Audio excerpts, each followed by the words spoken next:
In today's video, we're taking a look at the top 5 tones from the Mesa Boogie Mark IV.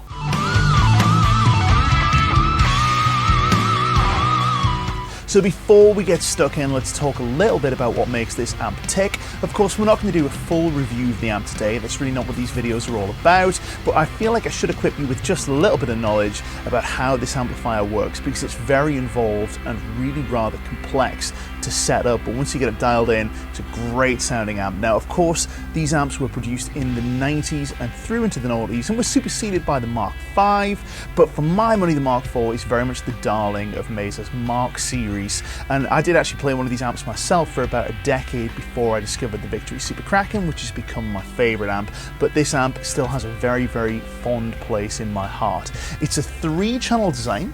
As you can see from these 3 LEDs here, every channel has an independent gain, an independent presence, and an independent channel volume. There's a graphic EQ, which is super important to making this amp sound the way you'd expect it to.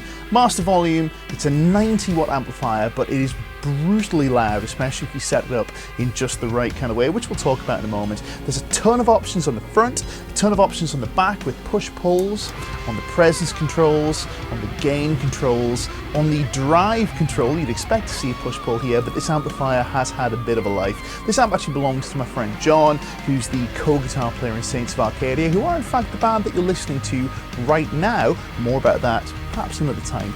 But yes, there's a lot to take in with this amplifier, but probably the most confusing aspect for people who are visiting this amp for the first time is the EQ, because all of the EQ controls, the treble, middle bass, and the independent treble for rhythm 2, more on that in a moment, are all pre-gain. So what that means is all of the EQing that you do using these knobs happens before the distortion. So in actual fact, rather than kind of shaping the sound of the amp, these are more about shaping the response of the amplifier, and it's almost like running an EQ pedal in front of a dirt pedal or in front of a dirty amplifier.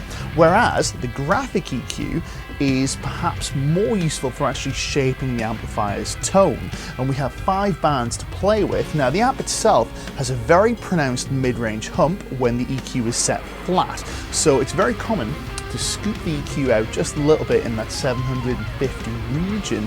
This is because the amp is very mid-pushed at its default setting. So when you see a scoop on this amp, what you're actually getting is the kind of sound that you'd expect from a normal or more traditional amplifier set flat.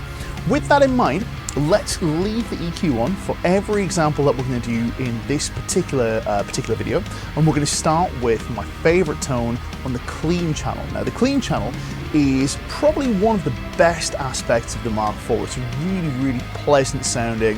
My friend calls it posh Fender type clean, and we're going to crank it. So we've pulled out the bright control, and you can't really see because this knob's been replaced the wrong way up. Like I said, this amp's had a life. We have been all over the place with this amplifier, and it's still going strong.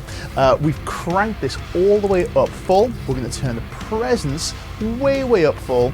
We're going to keep the treble control around 6. Mids are going to be pretty high. Now, the mids sit quite low in the frequency range here, so they're kind of somewhere around where you'd expect to find a traditional bass control, whereas the bass is actually going to be more of a sub-bass. So we're going to take that out. Now, this is quite common when you're pushing a Fender amplifier with a bit of gain. You'll take the bass out so it doesn't flub, and what you end up with is a really beautiful sparkly clean with a little bit of hair, a little bit of bite and grit, which just helps it carry in a mix and helps it sound a little less sterile and a little more kind of pleasing to the ear and pleasing under the fingers. Let's drag the Silver Sky out and we'll listen to how my favorite clean tone sounds.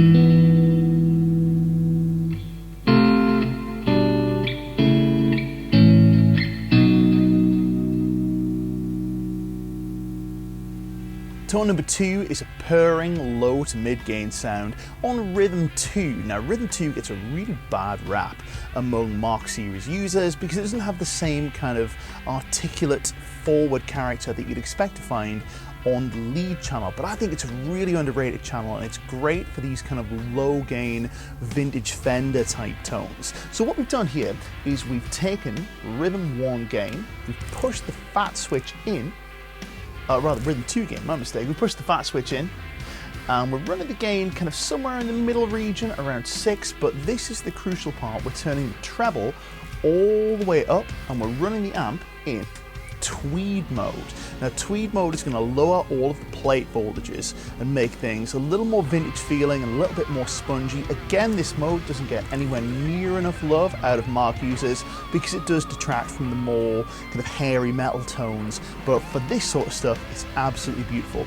Let's try this sound with some soap bars and then we'll try the same setting for tone number 3 with a little more gain.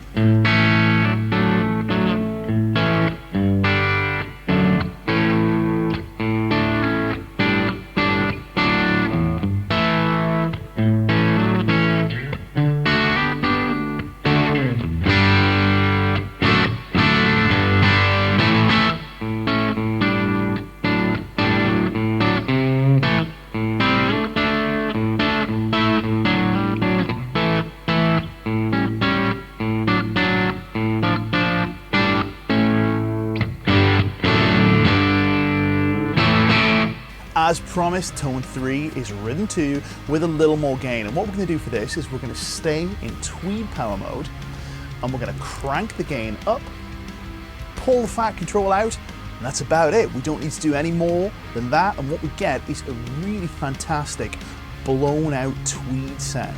Now if you've ever taken a tweed amplifier, or particularly like a tweed deluxe combo, and maybe you've just cranked it to high heaven, it has this really fantastic, almost kind of falling apart kind of sound with loads of vocal mid-range and a really great kind of oscillating, almost fuzz-like low end.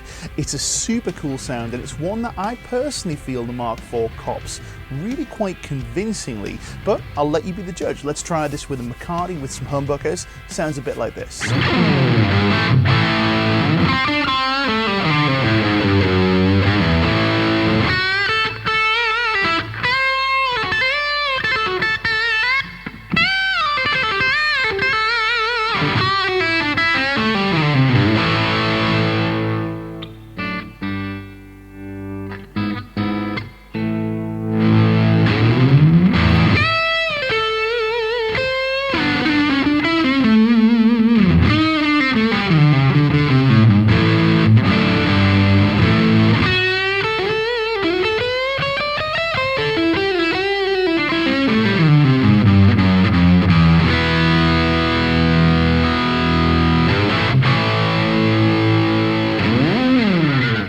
Now, because of this amp's reputation as a fearsome high gain amplifier, we would be remiss not to talk about some metal tones. And tone number 4 is just that. It's a crazy articulate high gain, heavy riffing type tone. Now the way we're going to achieve this is by switching across to the lead channel.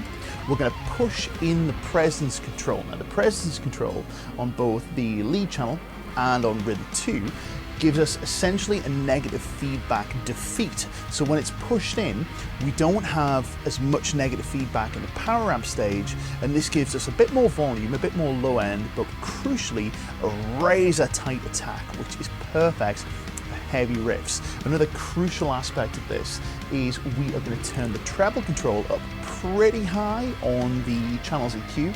We're going to turn the bass to 0 and then season to taste with the mid-range. Fat control is going to be disengaged, and we've got this gain control set around 7.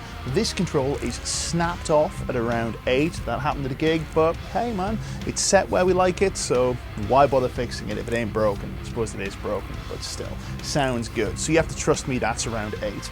We're also going to scoop a bit of the mid-range and push a little bit of low end just to get some authority back, because we have taken a lot of bass out in the front end of this amplifier. Incidentally, this setting here is somewhat reminiscent of what you'd expect to do with Tube Screamer to a typical high gain amp to attain this level of tightness, but the Mark IV doesn't need it, it's built right in. Anyway, enough waffle, let's dig out some active pickups. We're going to use a guitar loaded with a Fishman Fluence Devin Townsend set. Sounds like this.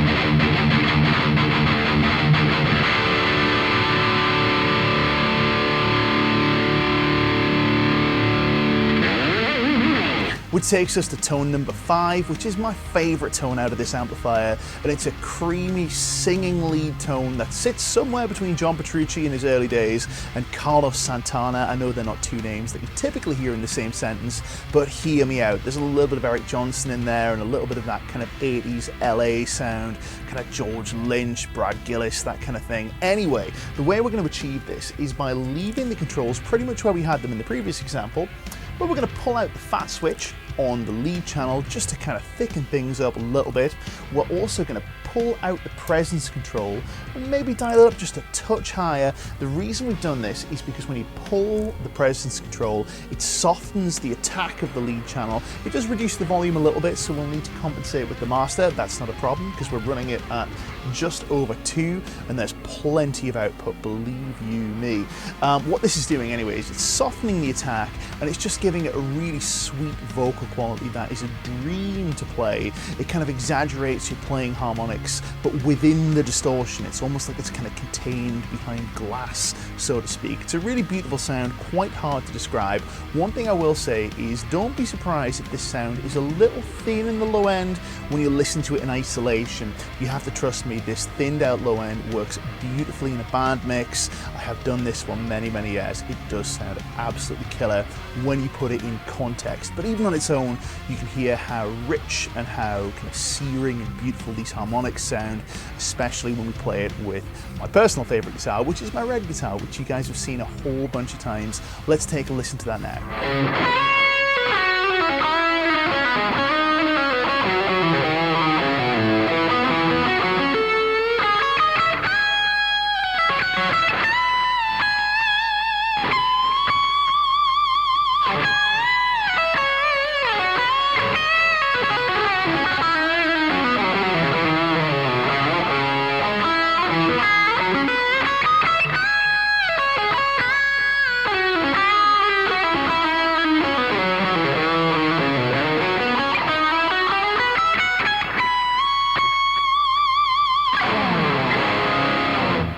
So there you go guys, that's my top 5 tones from the Mesa Boogie Mark IV. Like I said, this is an amp that has a very dear place in my heart. I did actually use one of these myself for about a decade before I discovered Victory amps and made the switch.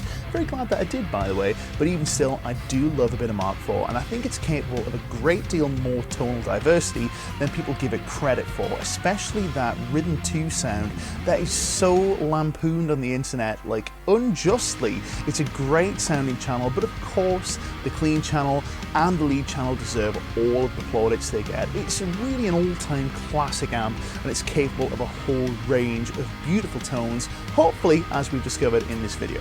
My name's Jennison. I'll see you next time.